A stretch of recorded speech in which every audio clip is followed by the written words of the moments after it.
Здравствуйте, уважаемые телезрители! В нашу инициативную группу по увековечению памяти и восстановлению доброго имени жертв политических репрессий в Мордовии вошел Антон Валерьевич Лебедев, кандидат культурологии, доцент кафедры английского языка для профессиональной коммуникации факультета иностранных языков Мордовского государственного университета, член Российского союза переводчиков, автор диссертации на тему религиоведения и библейского перевода. Антон Валерьевич, скажите, пожалуйста, какое у вас в целом отношение к периоду репрессий в истории нашей страны?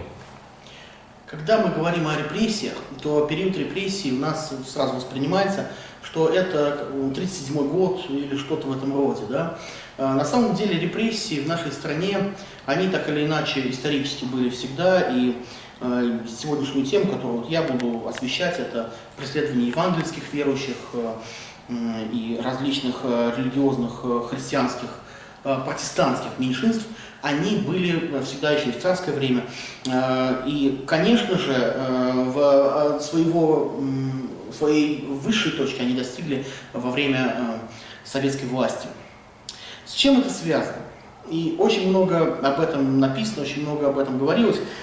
Я думаю, что это связано с неверным пониманием соотношения человека или личности и государства.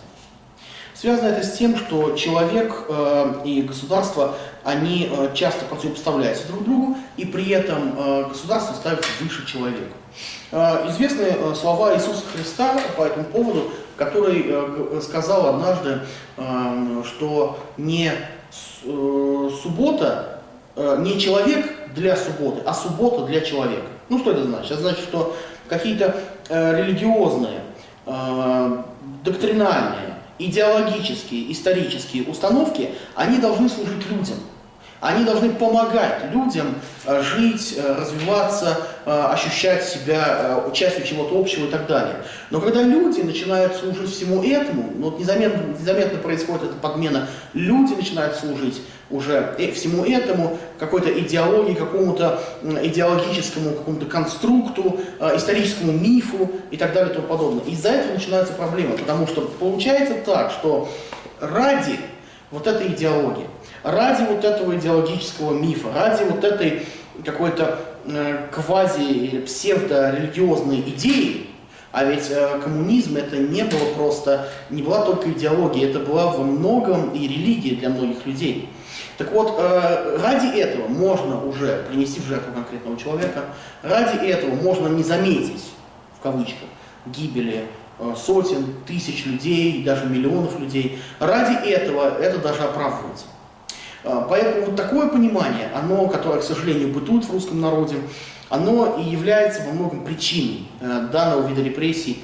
И, конечно, потому что если мы строим какое-то идеальное общество, если мы строим какую-то идеологию, то все люди или все группы, которые так или иначе не вписываются в эту идеологию, они должны быть либо подавлены, либо задвинуты на задворки, либо просто уничтожены.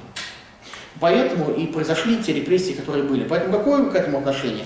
Конечно, отрицательное. Крайне отрицательное, потому что человек, он рожден свободным.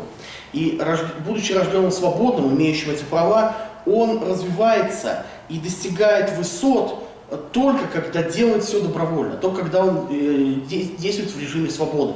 Если этого нет, то мы имеем машину, которая сама по себе постепенно съедает. И мы видим, как люди, которые еще вчера были, так сказать, приверженцами вот этой идеи коммунистической, они фактически не защищают Советский Союз, и он разрушается. Почему? Потому что эта идеология оказалась выше человека, и сам человек уже перестает в нее верить, сам человек уже ею тяготится, она становится, опять же, выражаясь словами Иисуса Христа, бременем неудобоносимым, и человек, так сказать, сам от нее отказывается. Вот почему рухнул Советский Союз. Он рухнул не потому, что там кто-то его развалил извне, хотя тоже, понятно, всегда есть силы, которые в этом заинтересованы. Он не был потому, что кто-то внутри его предал, хотя слабость руководителей может быть. Он прежде всего распался потому, что вот это вот основание его идеологически духовное, оно было подорвано тем, что люди сами уже перестали в него верить, тем, что люди устали тем, что людям нужна была свобода. Поэтому вот такое мое отношение. Отрицательное, и надеюсь, что в эти времена мы никогда не вернемся. Да, и вот даже какая бы критика ни была к Российской империи, все равно миллионы людей защищали эту империю со всей ее критикой, а Советский Союз защищали на митинг во время распада Советского Союза, когда было объявлено, что распад, вышло только 200 человек, потому что все остальные, там десятки миллионов коммунистов, органы как бы спецслужбы, армия, которая присягала, коммунисты, пионеры, комсомольцы, которые присягали, ну все органы правоохранительные, так называемые, никто не вышел. Это, то есть говорит о том, что все было основано на лжи. А вот что вам известно о таком важном репрессивном массовом мероприятии, как уничтожение религии, и в том числе религиозных меньшинств в Советском Союзе? Вот известно, допустим, что по православным это более 200 тысяч священников было арестовано, и более 100 тысяч из них было расстреляно, в том числе у нас в Мордовии. Из тех, кто реабилитирован, священнослужителей, кто даже прокуратура доказала, что это невиновных, это в книге памяти указано 879 священнослужителей. Потом известны такие репрессивные мероприятия, которые, возможно, еще сегодня не считаются, как сказать, противоправными, как операция «Север», это депортация ныне запрещенной снова организации свидетелей Иеговы. Там десятки тысяч людей были сосланы. Что вы можете сказать дополнительно, в том числе, может быть, о евангельских христианах вам известно будет подробно? Да, я бы хотел вот что сказать, что, конечно, преследование религии носило массовый характер. Понятно, что, может быть, в абсолютных цифрах большее количество православных было репрессировано, просто потому что их было больше по сравнению с другими религиозными конфессиями. Но, конечно, здесь удар пришелся и по другим конфессиям. Что я хочу сказать? Во-первых, по поводу становления евангельских христиан, и были разные течения внутри евангельских христиан, собственно, евангельские христиане, потом были евангельские христиане-баптисты, объединившиеся в один союз, были и другие течения. Что по этому поводу хочется сказать? Данные течения, они возникли в конце XIX века, еще до существования советской власти, возникли как желание людей к богоискательству, к личному богоискательству, к личному изучению Библии на понятном языке. И оно шло из разных мест, из народа, в том числе и от петербургской аристократии это происходило. И таким образом можно сказать, что ко времени после революции, которая характеризовалась некой временной свободой, в частности время НЭПа, так называемого, да, и так далее, один из партийных руководителей заявил такую вещь. Он говорит: я не понимаю, кто у нас победил, коммунисты или баптисты. Потому что на тот момент, на самом деле, было огромное количество верующих людей, и это сотни тысяч, возможно, даже миллионы, которые создавали общины, и многие даже партийные руководители, в частности представители молодежи партийной, они переходили к евангельским верующим. Почему? Потому что они видели чистоту, они видели жизнь людей, они видели, что люди изучают Писание и делают это совершенно искренне, безо всякого желания, безо всякого давления сверху. К сожалению, потом, с приходом Сталина к власти, понятно, что все эти живые ростки, они были задушены многие зародыши, и началось кровавое время, когда огромное количество людей было репрессировано. Счет идет опять же на тысячи, на сотни, на десятки тысяч людей, и здесь опять же Советский Союз, он характеризуется тем, что гонения внутри него были неоднородными. Первая, скажем так, волна гонений пришлась на 30-е годы, вторая, и, соответственно, годы войны. Вторая волна пришлась на послевоенные годы, и потом началась так называемая хрущевская оттепель, хотя нельзя сказать, что гонения прекратились ни в коем случае, потому что хрущевская оттепель, она уже была и потом Брежневская вслед за ней, застой так называемый, он не был направлен, может быть, на физическое уничтожение всех, но, тем не менее, люди получали реальные сроки, огромное количество, и цель была опорочить евангельских христиан, баптистов в глазах населения, как забитых сектантов, как людей ограниченных и так далее и тому подобное. Фактически все это продолжалось вплоть до 1989 года. Люди получали сроки, люди были в тюрьме, многие были репрессированы, кто-то умер, кто-то был расстрелян. Что я хочу сказать по поводу гонений на евангельских верующих. Гонения на евангельских верующих, конечно, имели, так сказать, огромный масштаб, при этом, что мы видим, что все равно живая вера, она всегда сохраняется. Поэтому были сохранены церкви, были сохранены, конечно, по воле Божией и по милости Божией. Евангельские христиане существуют и сейчас, и действительно в нашем городе есть общины евангельских христиан и так далее и тому подобное. Поэтому репрессии, они, конечно, имеют двоякое действие на церковь. С одной стороны, они, безусловно, разрушают церковь и уничтожают тех людей, которые в ней, они создают атмосферу страха. С другой стороны, мы должны понять, что Бог не просто так допускает такие вещи, потому что это описано и в Библии. И сам Иисус Христос говорит, что благословляйте гонящих вас. И Он говорит, блаженны вы, когда гонят вас, если будут поносить вас и гнать, ибо знаете, что и меня гнали, как и вас гонят. Гонения, они на самом деле укрепляют церковь. В каком-то смысле. Не значит, что гонение это хорошо, это не значит, что гонение это что-то позитивное, нет. Но гонения, они укрепляют церковь. И люди, которые прошли гонения, которые вышли из этих гонений, они действительно укрепились в вере. И они действительно смогли потом рассказать молодому поколению о вере, что они не просто на словах претерпели это, но они делом доказали истинность своей веры. Теперь я хочу привести вам... Дополнение. Да. Не забудьте. Еще известен факт, что может сказать, тоже сотни тысяч или даже миллион людей подверглись пыткам для того, чтобы они признавались, в чем хотят следователи НКВД. И известен факт, что люди религиозные, активно религиозные, они на удивление и до сих пор современных поколений историков и даже следователей выдерживали пытки просто единственные.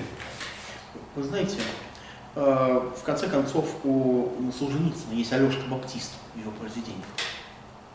Человек, который имеет стойкость веры, человек, который имеет чистоту веры, и он действительно понимает, куда он идет, зачем и что делать, и он проявляет стойкость. Сила, вот этот порог, это отношение к боли, оно, как сказать, защита от боли, и сила превозмочь ее, она основана на уверенности в правоте своего мировоззрения, да, религиозного.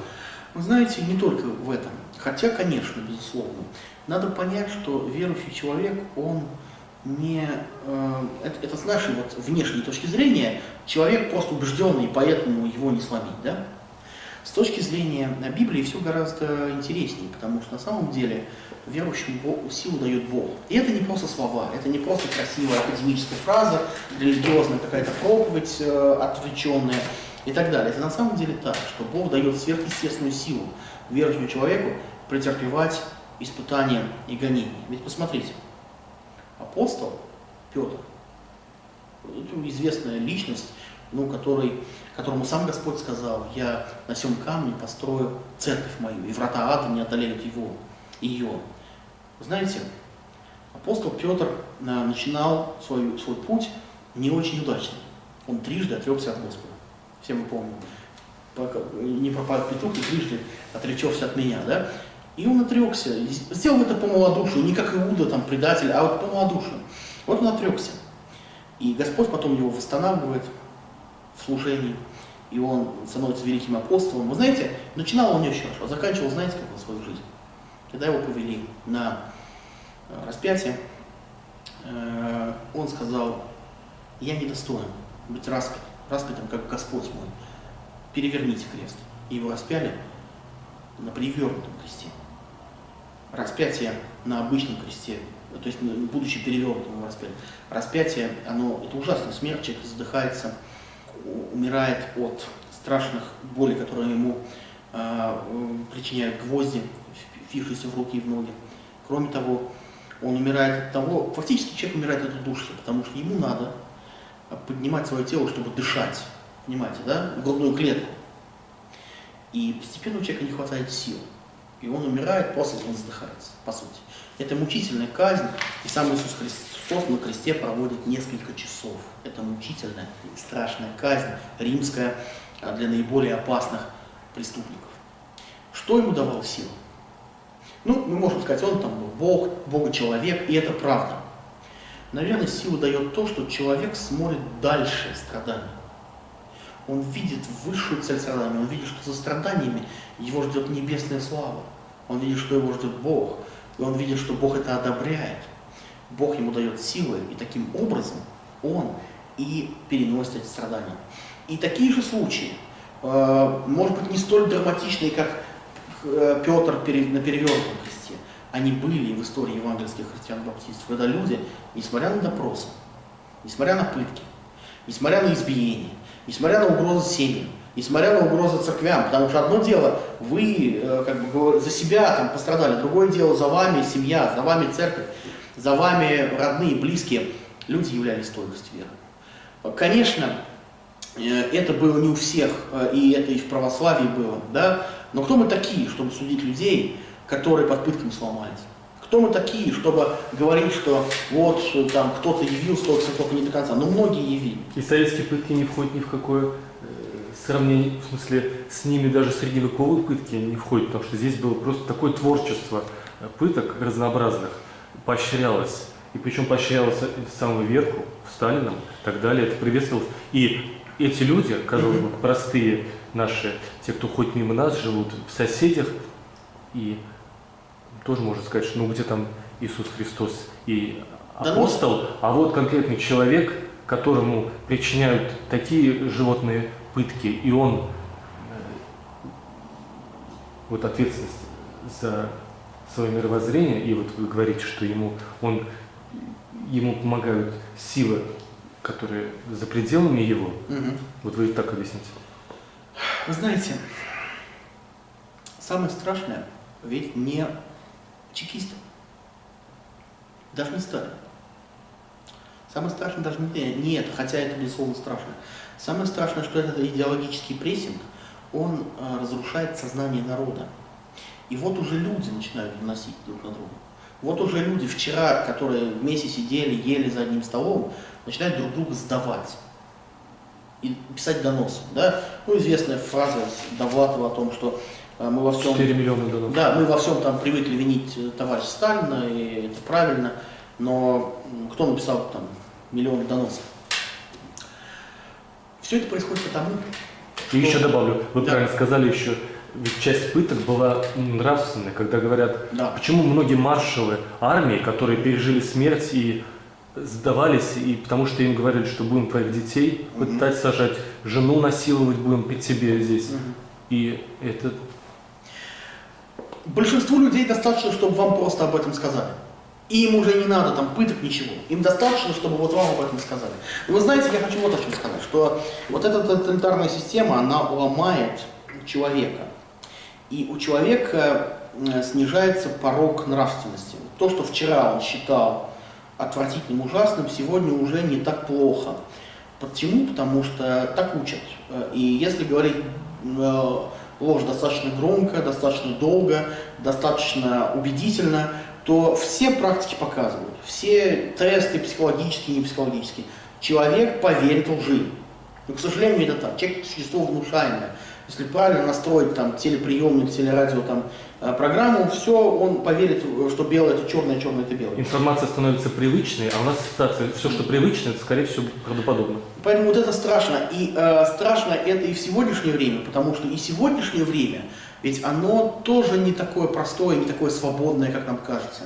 та повестка СМИ, которая формируется на разных каналах, на государственных, на негосударственных, та повестка в интернете, которая тоже формируется определенными людьми, и не нужно думать, что интернет это пространство великой свободы. Агрессия, насилие, вражда, война, любовь к войне, к победе, к завоеванию, отобранию с помощью силы. И тот крут, кто может применить насилие и взаимную ненависть, и высшие такие агрессивные эмоции по отношению друг к другу в интернете. И вот я выхожу уже, да, вот я школьник какой-то, да, и я выхожу, и у меня уже нет проблем убить своего одноклассника, там пойти и расстрелять кого-то в школе. У меня уже нет такой проблемы, такого какого-то психологического тормоза, барьера, чтобы сделать какую-то ужасную вещь. Потому что и я играю в игры, где там я сотнями убиваю монстров, и для меня они просто там, ну не знаю, куски какого-то мяса. Поэтому это происходит вот из-за этого. И это самое страшное. Этому очень тяжело сопротивляться. Вы знаете, я не так давно читал книгу, которую я всем рекомендую. Это книга Эриха Метаскаса. Называется она «Бонхёфер». Вы знаете, кто такой Дитрих Бонхёфер, я сейчас расскажу. Бонхёфер, дальше написано «Пастор, мученик, пророк». Книга называется, она доступна для заказа в интернете. Это достаточно крупная книга. Это автобиография Дитриха Бонхёфера, лютеранского священнослужителя, который жил во времена Адольфа Гитлера в нацистской Германии. Соответственно, он и показано, как он сопротивлялся. И в результате, конечно, он был казнен, и он принял мученическую смерть, но он сопротивлялся. И это очень тяжело, потому что многие служители, христианские верующие, как мы знаем, они присягнули Гитлеру. Самое страшное, они присягнули Гитлеру. Католические, православные, на церковь. Лютеранская церковь была государственной в Германии. И, соответственно, там была церковь исповедующая, меньшинство, которое... Ну, чтобы не обижаться, скажу, Да. не все, а то... Я об этом говорю. Была исповедующая церковь, ну, она не была большинством, скажем так. Это не было совсем мало, но это не было очень много людей. И эти люди не стали сотрудничать с нацистами, а была церковь большинства, которая вывесила у себя свастики в лютеранских кирхах, и которые подписали декларацию, в которой они присягнули Гитлеру, и в которой они говорили там в том числе и плохие вещи о евреях там, и прочие вещи. Поэтому вот, это влияет на церковь. Церковь в Советском Союзе, которая тоже являлся во многом тоталитарным государством. Я против того, чтобы там все сравнивать с нацистской Германией, потому что это вещи сложные для сравнения, но все-таки, да, и тоже... Но вообще это странно. Если мы говорим, нельзя сравнивать с чем-то, значит мы запрещаем нам заниматься историей. Если вас оскорбляет это сравнение, то не нужно так вот инфантильно это глядеть. Слушайте аргументы в чем. Если что-то совпадает, не нужно вот так по-детски запрещать людям что-то с чем-то сравнивать. Извините. Вы знаете... Ну я понимаю вас, я бы тоже так проговорился. Вот опять же, если мы посмотрим с точки зрения на это божественного провидения, что ли, мы увидим, что делает Бог с нацистской Германией и с Советским Союзом. Что нацистская Германия побеждается силами Советского Союза, который вносит решающий, так или иначе, вклад в победу. И потом, через какое-то время, Бог судит и Советский Союз тем, что он разваливается. То есть на тот момент, все-таки, конечно, если мы говорим о войне Великой Отечественной, правота была моральная все-таки на стороне Советского Союза. Мы все с этим согласны. В каком смысле? В смысле того, что на нас напали. Другое дело, что вся остальная неправота, которая выражалась и в репрессиях, и в депортациях многих народов, когда за грехи, мнимые или реальные, одних людей целыми народами куда-то вывозили, и до сих пор это зияющая рана, да, на многих народах. Вот это тоже было... 11 миллионов, то есть 11 народов целиком выслали, 48 частично. Всего вот Павел Полян, историк, который занимается этим, говорил, 15 миллионов людей были депортированы. Да. Продолжайте. Да. И знаете, даже вот те цифры, которые вы называете, они не точные, неизвестно больше-меньше. Вот, потому что все это до сих пор не раскрыты все архивы. Да. До сих пор, и многое, я думаю, что даже если мы все раскроем, мы многое просто не знаем, потому что многие просто канули в лету, без захоронений. без какого-то ухода за могилами. Просто они были вычеркнуты из жизни. И еще известно, Берия, когда стал Да. в 1953 году, полгода, уничтожал архивы. Следующие Да. Хрущев уничтожались архивы. Да. Даже в 90-м году известно, когда думали, что СМИ тоже жгли архивы. Тут вот еще. Из-за чего? Да. Поэтому Бог, Он так или иначе судит. Народы разные, по-разному. И Советский Союз тоже был осужден. И то, что мы испытываем сегодня, и в плане конфликтов между бывшими республиками Советского Союза, и в плане проблем национальных везде, да, это все следствие развала Советского Союза и того суда, который до сих пор отчасти на нас ложится. Потому что, к сожалению, такие вещи, вот вы помните, первое убийство было совершено в истории человечества, это был Авель, которого убил Каин. И Бог, обращаясь к Каину, говорит: кровь брата твоего вопиет от земли. То есть вот земля проклята, то есть, как бы вам сказать, вот это место, оно будешь судим ты и там, где ты живешь. И поэтому дальше Каин, если мы почитаем Писание внимательно, Бог запретил его убивать. И Каин ходит и скитается по всем народам. И где бы он ни был, проблема, трудности и так далее. Вот примерно тоже мы видим здесь, что те многие проблемы, которые есть, это результат Божьего суда. Божьего суда за то, что действительно произошло в то время. И что делать, это интересный вопрос. Да, как корректировать нам, как в этих условиях самим помогать, вот как вы говорите, Богу?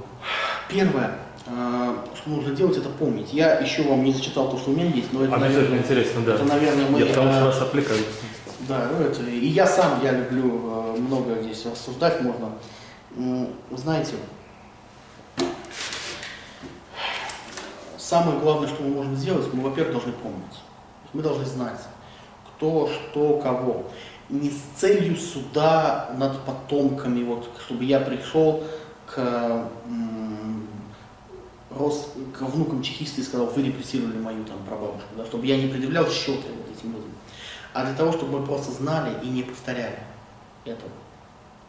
Это первое, что нужно сделать. Во-вторых, нужно действительно серьезно... Извините, не забудьте. Вообще этот подход очень часто он мешает нам для исследований, когда мы запрещаем себе узнавать правду о преступниках, говоря, что сразу мы начнем репрессировать их родственников. Нельзя репрессировать родственников. Да, это сталинская логика, что он говорил, поднимал бокал, говорил, что мы будем уничтожать весь род врагов народа, всю его семью. То есть это кровная месть. Если Чикатило убивал десятки людей, это не значит, что мы должны скрывать правду об его убийстве, потому что иначе мы придем к родственникам Чикатило и начнем их обвинять. Это, я бы тоже оговорился на вашем месте. Дальше. Да, вы знаете, а у нас вот, к сожалению, все, что мы делаем, оно доходит вот до крайностей. У нас, если начинают с чем-то бороться, то борются так, что еще хуже делают. Поэтому, вы знаете, правда нашему народу, и я думаю, что многие мы ее уже и знаем, и понимаем это все, и чувствуем, предчувствуем. И даже если архивы все не открыты, мы все равно примерно представляем, что было, и знаем, потому что есть память народная, да, есть память людей конкретных репрессированных, есть в конце концов просто общее ощущение. Вы не можете просто взять и репрессировать в стране миллион человек, а потом сказать: ну этого не было, и все забыли. Такого не бывает, тем более в современном обществе с развитием информационных технологий. Да? Даже тогда были архивы, даже тогда все знали, кто кого. И сейчас, в принципе, мы тоже примерно знаем. Если не знаем точно, то все равно мы это понимаем, что это было, и мы это не отрицаем. Поэтому здесь первое, что нужно сделать, это, конечно, помнить и говорить об этом. Второе, и делать это без какого-то фанатизма, без ненависти к людям, потому что часто даже палачи были жертвами, что вы прекрасно это понимаете, да? И мы понимаем, что и люди, которые расстреливали, тоже подчас, нельзя сказать, что они там не виноваты, конечно, виноваты, но подчас и они были жертвой той системы, жертвой той пропаганды, которая велась. Второе, что нужно сделать, это, конечно, нужно поставить точку в вопросе о том, чтобы нам не превозносить Сталина на государственном уровне. То есть поставить точку. Сказать, что мы знаем, был такой исторический персонаж, он был кровавый, он, можно сказать, что там он что-то сделал, то-то, но ни в коем случае не превозносить. И, наконец, нужно действительно обратиться к Богу, каждому человеку искренне в своем сердце, и просто начать жизнь заново, начать жизнь для Бога, жизнь действительно духовную. Потому что без этого будет, как бы сказать, не этот идол, тут другой идол, да, какой-то. Ведь современных идолов тоже много. И не только сталинизм является современным идолом, современным идолом является и потребительство, современным идолом является и ненависть, насилие, которое уже давно уже не только сталинское, там уже давно оно и современное, и так далее, и много-много другое. Да, вот хотел у вас узнать ваш ответ на такой сложный вопрос. Значит, как же можно осуждать Сталина, если бы не он, все в кавычках, это очень примитивный подход, но я думаю, он очень хорошо, очень убедительно работает. Если бы не он, мы бы все в печах сгорели бы, в концлагерей. Нас бы не было, и детей бы не было, мы бы не родились, наш род весь был бы уничтожен, если бы не товарищ Сталин. Что бы вы ему сказали? Я бы сказал, что история не знает сослагательного наклонения. И в Библии описано немало случаев, когда Бог силами языческих, нечестивых, неверующих царей делал что-то хорошее для Божьего народа Израиля. Еще раз, делал что-то хорошее для Божьего народа Израиля. Бог способен даже из таких страшных людей, как Сталин, да, их направлять в какой-то момент, чтобы они что-то сделали. Да? Поэтому что тут можно сказать? Сложилось, как сложилось. Не был бы Сталина, был бы другой. Победили бы мы в войне. Я не могу сказать. Но мы можем сказать следующее. Есть конкретные преступления конкретного человека. И мы не можем руководствоваться логикой, что вот он вот этих убил, а вот здесь он спас. Понимаете? Попробуйте, придите в суд и скажите, вот я убил одного человека всего, смотрите, я вот их не убил. Вас оправдает суд. Это безумие, да, это парадокс. Или вы скажете, я вот убил этого человека, зато я 150 бабушек перевел через дорогу. Это вещи несравнимые. Убийство всегда убийство. Насилие всегда насилие. Оправдывается оно какими-то действиями, не оправдывается оно какими-то действиями. Оно всегда все равно насилие. И даже если на каком-то историческом этапе действительно что-то там было сделано и правильно, может быть, и при СССР мы не должны забывать, да, что СССР это сложный период. Мы вот смотрим советские фильмы, да? Нам нравится. Мы смотрим, там, слушаем советскую музыку какую-то, нам тоже нравится. Мы смотрим какие-то советские мультфильмы. Мы говорим, вот образование это при Советском Союзе было того-го, да, а вот сейчас-то как все деградировало. Это что, не так? Да это так, ну было хорошее, что-то было. Просто общая система, к сожалению, была построена вот на этом поклонении государству. Я прям так скажу, поклонение религиозного государства. Идол государства, который, как Молох языческий, пожирал детей, которых проводили через огонь и сжигали в языческом, там, описанном в Ветхом Завете. И здесь то же самое. Ну что сказать? Преступление, но преступление. То, что было что-то доброе сделано, кем-то на каком-то этапе, может быть и сделано. Может быть и не сделано, может быть вопреки, может быть благодаря. Главное, что мы должны осудить конкретные преступления конкретных людей. И никогда нельзя, ни один суд у вас не примет такой точки зрения, что зато это было сделано для блага человечества. Вот вы кого-то убили, сбили там на машине, не дай бог, что-то сделали плохое, я своровал, но зато, посмотрите, они воруют больше, да. Ни один суд это не примет. Они, и Писание об этом говорит, дадут отчет, каждый за себя даст свой отчет, за свои дела. Вот что-то есть отрицательное, что-то есть положительное, но это отрицательное, к сожалению, перевесило. Если бы отрицательное в Советском Союзе не перевесило, да, мы бы до сих пор жили при Советском Союзе, наверное. Потому что, к сожалению, да, там были какие-то отдельные положительные моменты. И я не коммунист, я там не большевик, я не сталинист ни в коем случае.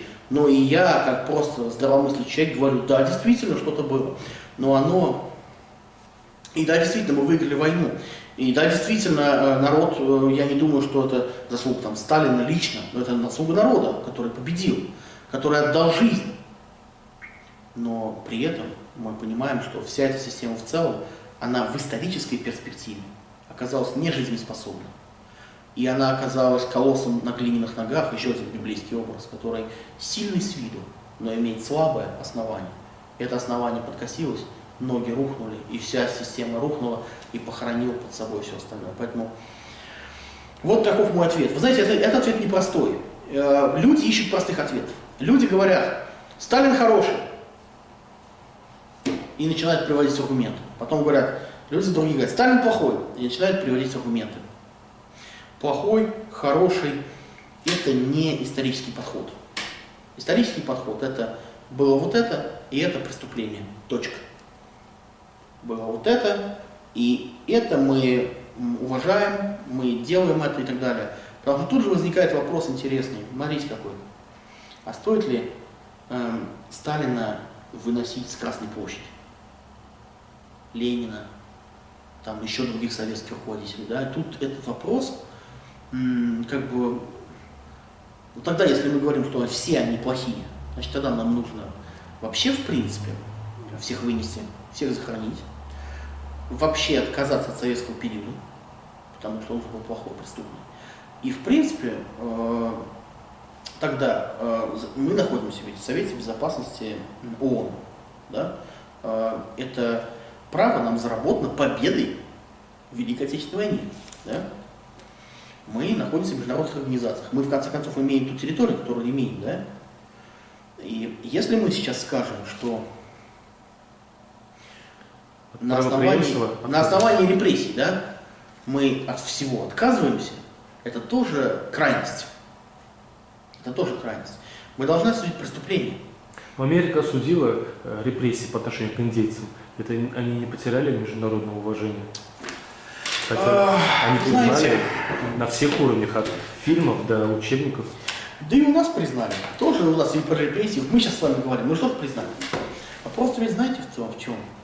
Вопрос не в том, что признали, не признали. Интересные вещи говорит Иисус Христос. Опять я говорю к Библии, потому что оттуда основа. Он говорит, горе вам, книжники и фарисеи. И дальше говорит интересную вещь. Потому что вы, говорит, ставите памятники пророкам, да, которых вы же сами убили. То есть вы сейчас говорите, эти люди были хорошие и так далее, а убил же их сам народ в свое время и сами религиозные вожди этого народа. Поэтому здесь вот такой момент, что мы можем сейчас сказать, мы сейчас можем точно отвергнуть все, можем сказать, внутри это есть или нет. Внутри есть искреннее раскаяние и желание делать по-другому. Я вам отвечу так. То, что я вижу вот сейчас происходит в нашей стране, и оно не только касается власти, оно касается и народа в целом. Я общаюсь с студенчеством, общаюсь с людьми, говорю, что в нас еще сталинизм живет. Ой-ой-ой. И вы знаете, он живет не только ведь в сторонниках Сталина, сталинизма, а и в его противниках. Самое страшное это, что люди, которые, казалось бы, вообще некоторые демократы, прямо до мозга костей, их послушаешь, и они то же самое. Нетерпимость, нелюбовь к ближним, всех люстрировать, всех уволить, всех вот сделать только так. Посадки. Посадки где? То есть опять это вот я слышу то же самое, фактически, и это сталинизм. И люди ненавидят Сталина, они говорят, мы его ненавидим. А фактически то же самое. И вообще сталинизм ведь это не Сталин только. Сталинизм это наша русская, наши русские крайности.